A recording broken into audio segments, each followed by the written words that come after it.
We are back. Golenbock University. I'm Ralph Tyko of the Comfortably Zoned Radio Network. Here today with one of the three Baseball Mishuganas, Alan Blumkin.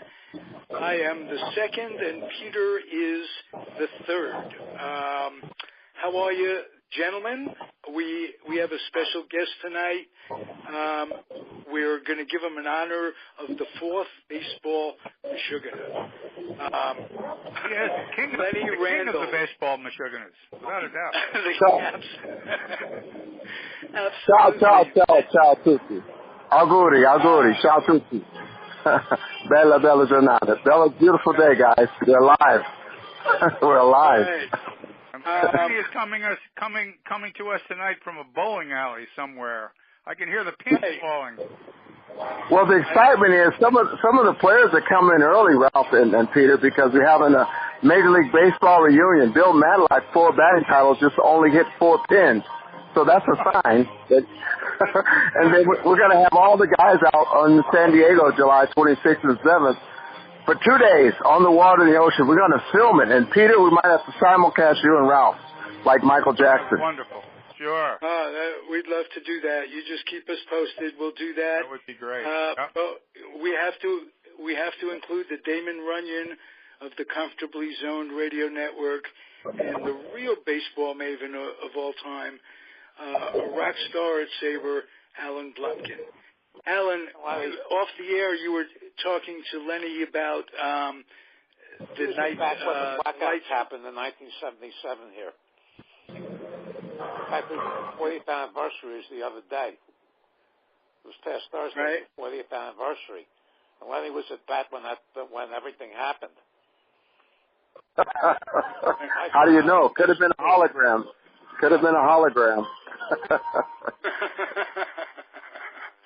The lights are out. All cats were gray. Yeah, and the next day they had a regularly scheduled afternoon game. So a guy I worked with and I went out there, and there was maybe 100 people there, and they called the game off. They said the toilets weren't working, so they called the game off. Well, only because. Go ahead. From years of being a Mets fan, you better have the toilets running at all times. Is that due to two things, either diarrhea or bad beer? Yeah, and this is a month after they traded Tom Seaver, so maybe that was payback. Actually, boy, there's so much to be said about that episode. How did that affect the clubhouse when Seaver was? Some of us were raised with no lights in the neighborhood, so it didn't affect those that were. Now, Mazzelli wasn't affected. He's from Brooklyn. They played by car lights and candles. So it didn't have a lot of effect on Cranepool. It had a reflect on Valentine because he's from Connecticut and they have everything that Thomas Jefferson invented. So he was shocked. So it was kind of funny to see Joe Youngblood Flynn and John Stearns go, guys, let's do imaginary infield to keep everybody entertained after 45 minutes sitting on the bench. And we didn't want to go to the clubhouse because Pignatano was taking all our money. What, playing cards? So we kind of we thought we had a card game going on, but that didn't work. He just said, you guys owe me. So we didn't go in the clubhouse. We couldn't see the clubhouse. We don't know if Joe Namath was in there, Jackson Todd, or Muhammad Ali. It was a wild night. It was weird. We saw ice cream melting, and it was from Baskin and Robbins, and we're going, okay, is it free? Do we make shakes, or do we help give it away, or do we run for it? Because we were all, no one knew what to do. There was no order. Joe Torre says every man for himself.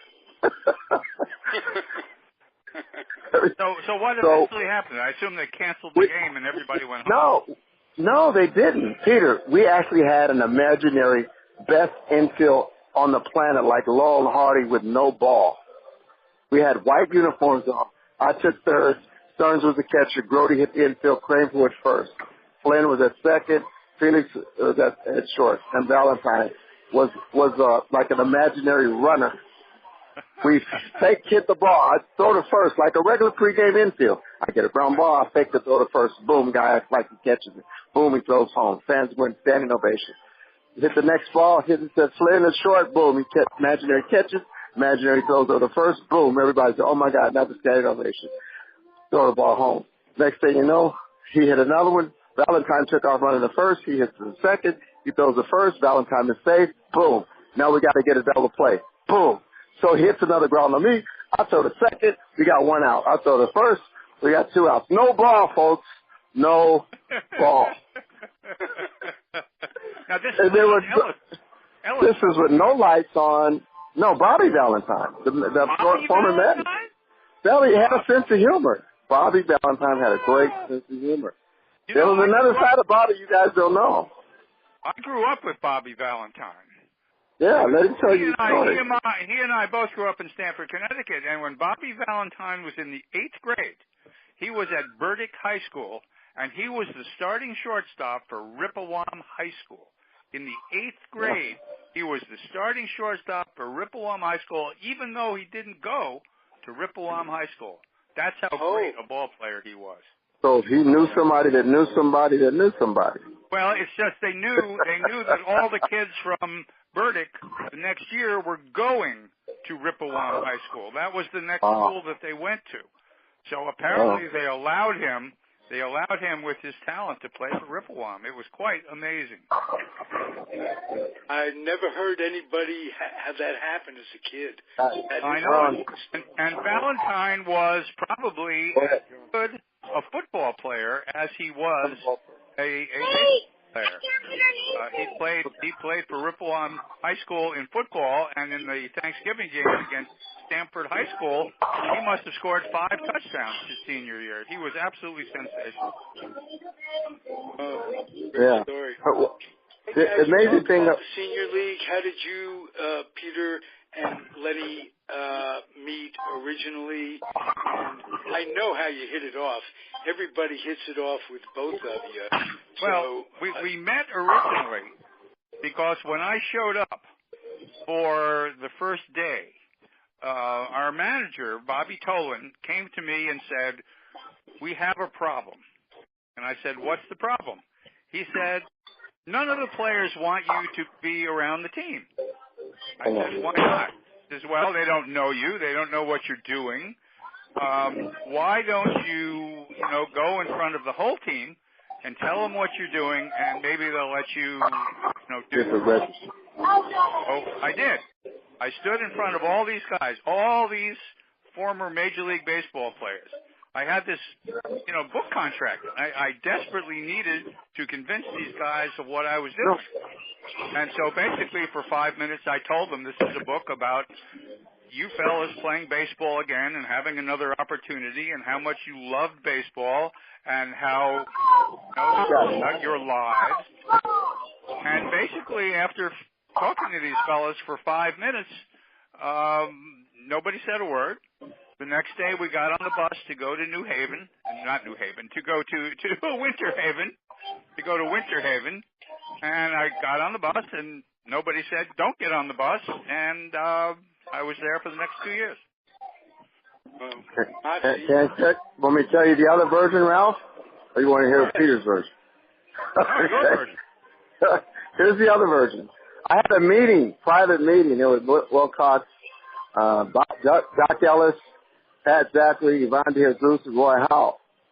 And my former Arizona State alum, Dave Riceless. I say, guys, we got to make a decision. Kenny Lamb goes, I don't care. Whatever you guys want to do, I don't care. So we had to have a meeting on Peter. So we did a background check. My wife's a cop. We did FBI church. We did a background check on Peter. We found out he was okay. And he was a good writer, decent human being. And we wanted to know what was his bonus royalty. Would the guys get a royalty check? Would it be for freebie? Or would it be for fun? Or did we just give a rat's ass at all? Because some guys really wanted to tell their story. And when guys really want to tell their story, it's not about the money. It's about telling the story. Exactly. So they trusted Peter. And they said, okay, we'll open up. And Doc Ellis said to me, Lenny, I don't know. Let me call Billy Martin. He made a call to Billy Martin. He made a call to all the managers that he had, including Chuck Tanner, and said, okay, he's okay. So if it wasn't for that call, Peter, you would have been in the East River. Well, what's interesting is that, of course, I wrote number one with Billy Martin. And the reason I got to write number one with Billy Martin was because in my very first book, Dynasty, I said that Billy Martin was as important a player to the Yankees as Whitey Ford and as Mickey Mantle. And Billy just loved that. He just loved that. And so he's the one who picked me to do his autobiography with him. And so now that I found out that Billy was one of the people who allowed me to spend the season with the Pelicans, I owe Billy twice. If you only knew, I communicate that, Ralph, with Billy Jr., because we're trying to get Billy in the Hall of Fame. We're going to do a tribute to him out in San Diego. Billy is to the show, and I've had him on, and we're very good. I've had him on this show, and I've had him on the A's show that I do. He is managing himself in an independent league right now. I don't know the details. Lenny, do you know exactly where he is? No, I do, but he didn't want anybody to know yet because he wants to not scare the rest of the American League or the National League that he might make a move for a major league team. I'm just saying, folks, don't say you heard it from me. So right now, he's going through the tutelage like Peter went through the writing school of, I don't know, Donald Trump at Waltham or E.F. Hutton. I don't know where Peter went to school. But Peter taught the writing school. Charter writing school, okay. So he's mentoring the youth where he's at. School. He taught the writing school. He taught, okay, he is the Golenbock School of Writing, okay. Hey, what he did do to baseball literature is that he wrote and gave the players, both in Dynasty and Bums, gave them the soapbox and so humanized them that couldn't help but have taken off the way it is. Because previous to that, it's all about statistics. It was just a different way of writing. And you know how we call him, Ralph? We call him the Rolling Stone guy of sports writing.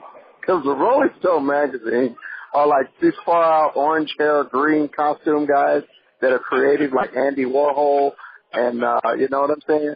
And I even thought Edison was weird.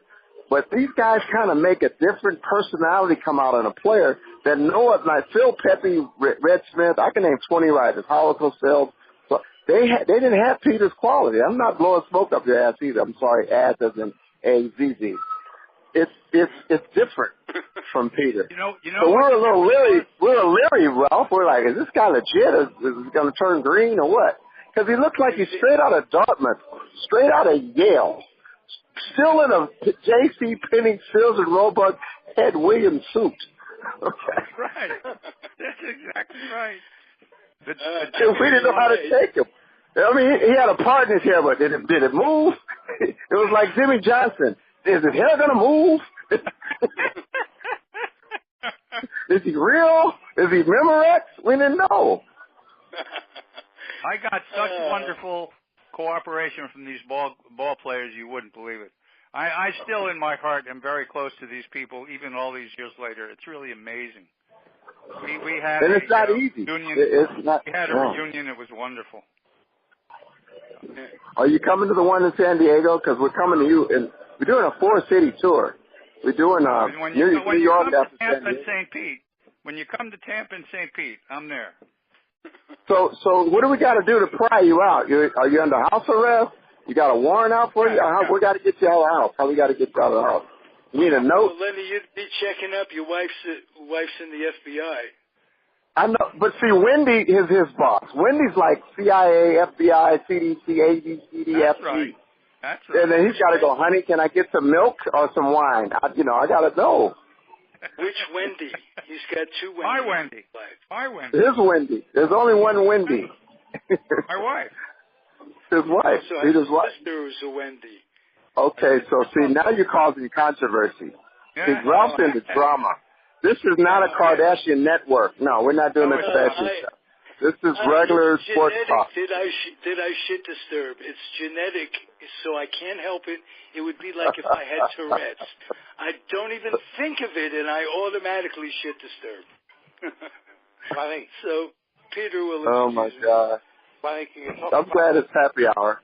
Can you talk about the play 24/7? Lenny, where you tried to blow the ball into foul territory?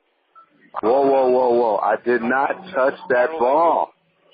I yelled that ball foul. Come on, man. I yelled that ball foul. Judge Judy knows. So did Bob Shapiro. I did not touch that ball. I know you didn't. There's no law. There's no law.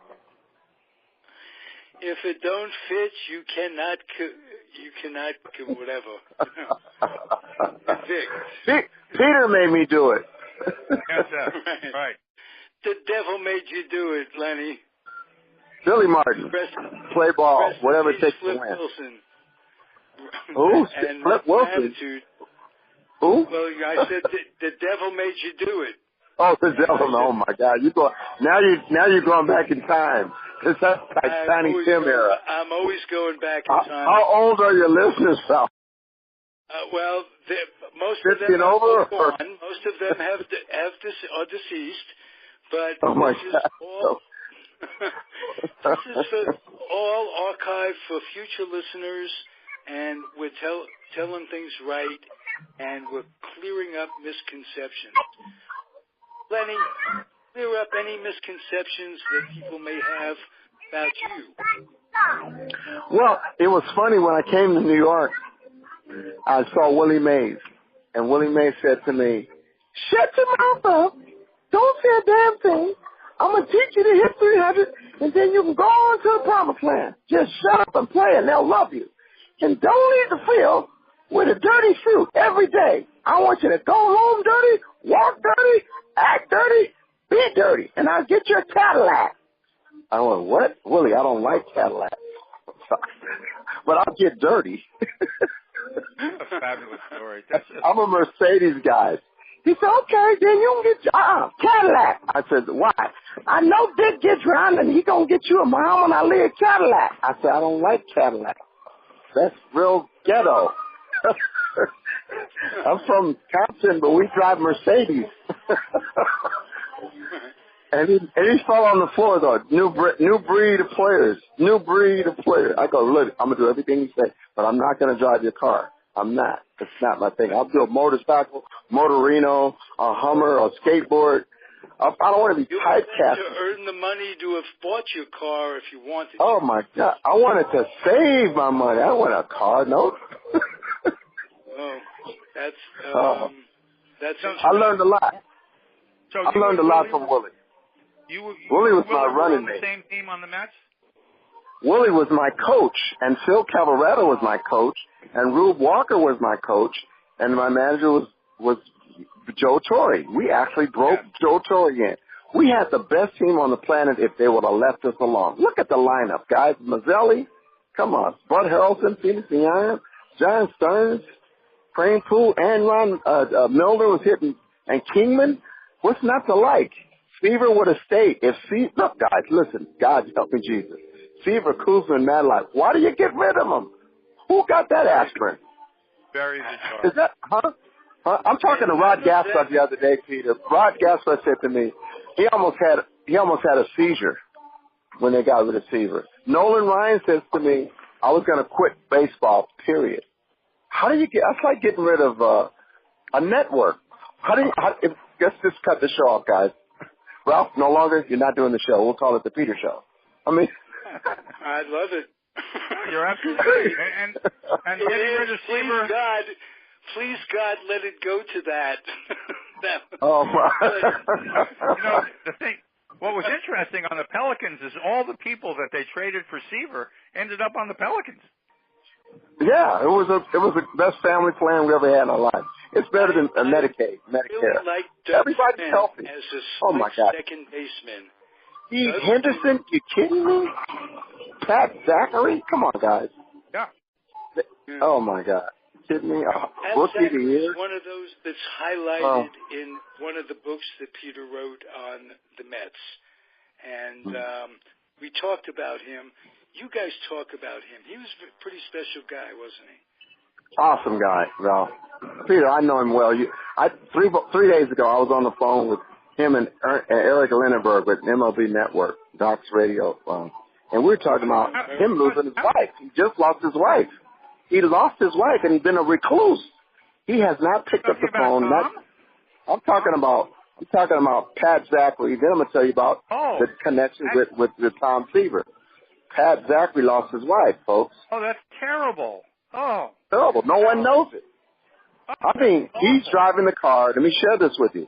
Ozzie Virgil, who you also interviewed, Peter, and I've been calling twice a week, 3 times a week, to keep him going. I even had Fergie do a 3-way, Stearnsy, 3-way, 5-way, because he's not coming out of his Uber. He won't even drive a car because he was driving the car, God bless his soul, that his wife died in. She didn't have her seatbelt. Oh, she died. In a car he fought off in the car. He was driving it. He was blaming himself for her death. As he probably should have been, I would think. Well, no. I mean, if you go off the road because of whatever reasons, it's not always your fault. Maybe it was a tire. Maybe, I don't know the total details of the conditions of the street. Gosh, but awful. That is terrible. Oh, it's terrible. He had a monsoon in front of him, raining, and he went off the road, and he got out of the car, and she didn't. Bottom line, she didn't have the seatbelts on. So she got demolished. And he just got out and kind of walked around like, honey, golly, didn't wake up. The Roy Campanella accidents where he went off the road, no seatbelt in those days. And back in 58. Billy Martin as well. Oh, my God. Waco, Texas. So, guys, we're losing. With camping, that was in 1958. I don't even think seatbelts were invented at that point. No, I agree. Right. They were not. Yeah. Right. Isn't that what happened to Billy Martin? Isn't that how he I know off the road? What happened. Yeah, I know, but off the road kills. Off the road accident. Peter, you know that Billy. This opportunity, I know exactly what happened. Please clear it up. Exactly what happened. Exactly what happened is he and his best friend were at a bar, and they'd been drinking since about 9 o'clock in the morning. And Billy drove his F-150 truck, and it was a sleeting, freezing evening. It was Christmas, and he was about, maybe 500 feet from his home when his truck slid into a ditch. All he had to do was turn the key off and walk, because the gates to his house were maybe 200, 300 feet at the most. All he had to do was leave the car there and walk in and have Christmas dinner. But Billy, being Billy, was furious that he had gotten into this ditch. And according to his friend who was sitting in the passenger seat, Billy floored it. And unfortunately, the truck stayed in the ditch and smashed head-on into a pipe, which was at the end of the ditch. And he broke his neck and he died. Horrible. Can I kind of clear something up in behalf of Billy? I went out with Billy, and so did Mickey Malone, all the players, Biddy, Fergie, Mike Hargrove, Thunberg. A lot of times, he would set people up at the bar or the restaurant and say, I'm buying a round. And Clyde Wright once said, okay, Billy, you got the next 5 rounds. And Billy actually had a Tom Collins, and it was a Tom Collins with lemon and seltzer water. Listen to me now. Seltzer water and lemon. He was not drinking. But he had everybody else toasted. And they were toasted to the point where they were telling them their firstborn son, their first wife, second wife stories, and who they dated in the prom. Next thing you know, we're talking about baseball. It's about 2 a.m. And Billy's going, so why did you blow the game last night? And he goes, well, I stayed out till 4 in the morning, Billy. I shouldn't have, but I went 6 innings. He says, well, I was looking to get 7 out of you, and you caused to lose the game. I'm glad you shared that with me. Next time you want to go out, let me know, and I'll take you out in the 5th. I'll take you out in the 6th. So he would set me and go, Jim Ferdosi, what's your story, David Clyde? Well, Billy, I was out with him, and I went home early, but I'm sorry, I broke curfew. But I'm a starter. I'm not a reliever, so I figured I can just, go all night. I'm not pitching tomorrow. But some guys need to do that in order to pitch the next day. They got to get tipsy in order to get the jitters out. Some guys go fishing till 4 or 5 in the morning. He goes, "Oh, what did you do?" He's a psychologist. He was a sports psychologist. Doc Ellis was one of the. Oh my God, the guy had an imagination and like an Ali or a Peter Golenbock, out of the box kind of people where they go, okay, I'm not going to do a traditional curveball, slider, fastball. First, I'm going to knock the first three guys on their ass, and if they don't move, it's their fault. Right. I'm telling them I'm hitting them. I'm telling them I'm hitting them.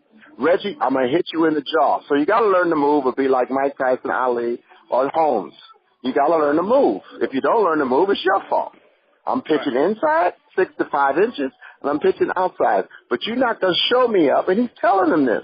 You're not going to show me up, hit a home run, and run around like it's Barney and Bailey circus. Now, I'm from Compton. We don't play that. That's called intimidation. It's called presence. It's called Bob Gibsonize. It's called Don Drysdale-ish. It's called Koufax. See, he was around some of the best pitchers ever at a young age.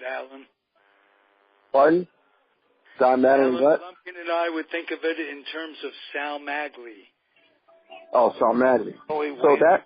Yeah, we're going way back. Sal Magley and Ollie Wynn, Vic Raschi, all these pitchers from that era who, would pitch inside. Ralph Brantham pitched inside. That's why he threw a no-hitter. He knocked... listen, guys, they played in the era where they had no helmets, remember? Yeah. No freaking helmets. Willie Mays goes, I'm glad we got helmets. Because I was getting ducked by Juan Marshall every other day. And then he threw an outside slider on the back. Why do you think Clemente was 500 miles from the plate? He was always bailing. And then somebody all of a sudden named Brooks Robinson and Bob Montgomery go, I'm going to wear a helmet because I'm getting hit in the head a lot. And then Petrocelli goes, I think I better start wearing one from now on. Baylor could care less. He'd stand in there and let him hit me. Some guys, but the Doc was an intimidating pitcher. That was his MO. There was a little wacko, a little crazy. He was creative.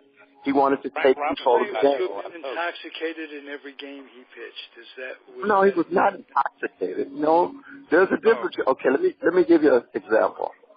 Some guys do cappuccino in the morning. Some guys do latte. Some guys do Red Bull.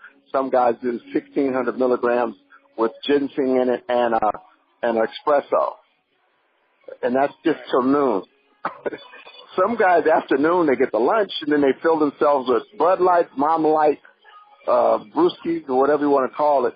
And it's called social hour drinking. In London and England over here in Europe, when we're in Europe, they drink at 12. They don't have no alcoholics, no whiners on the street.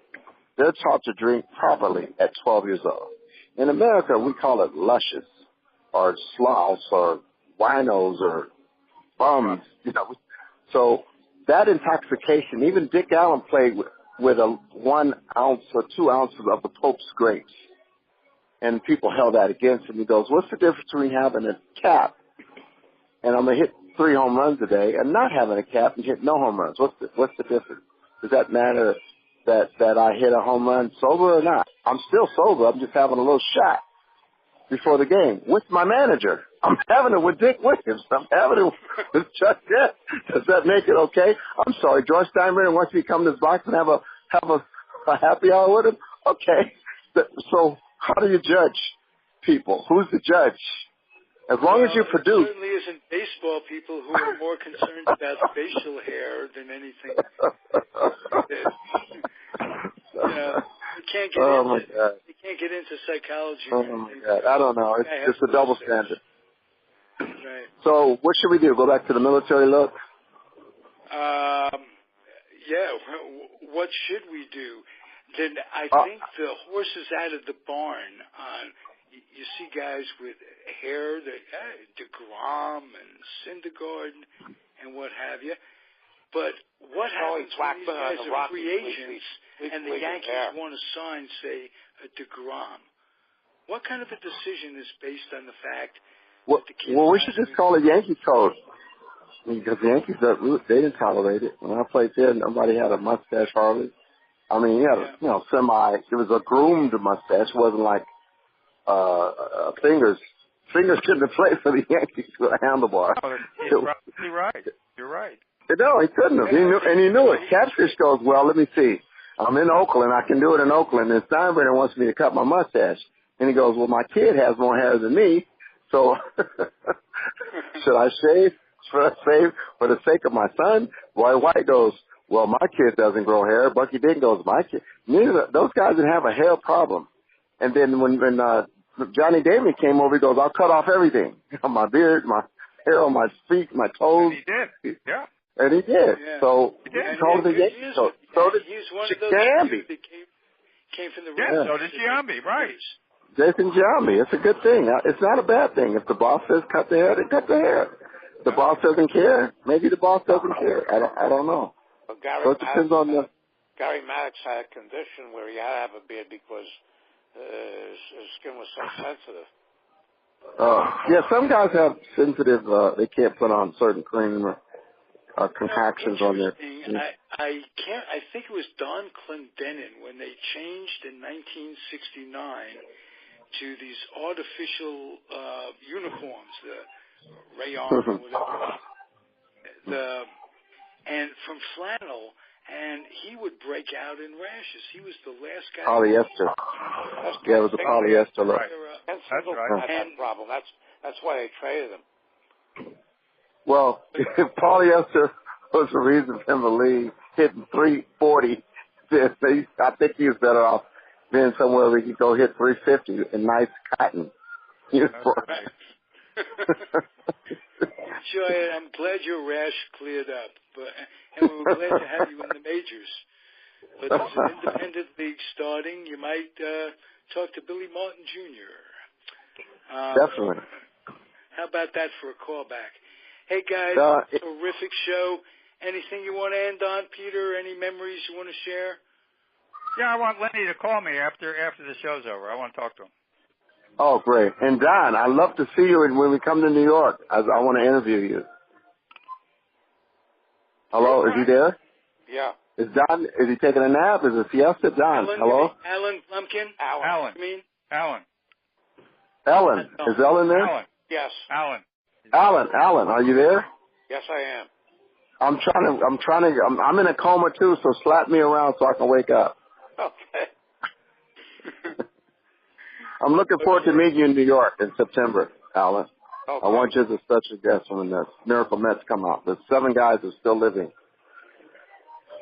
Isn't that something? Wonderful. That's really something. So are we turning off the recording aspect of it so I can give Lenny my telephone number?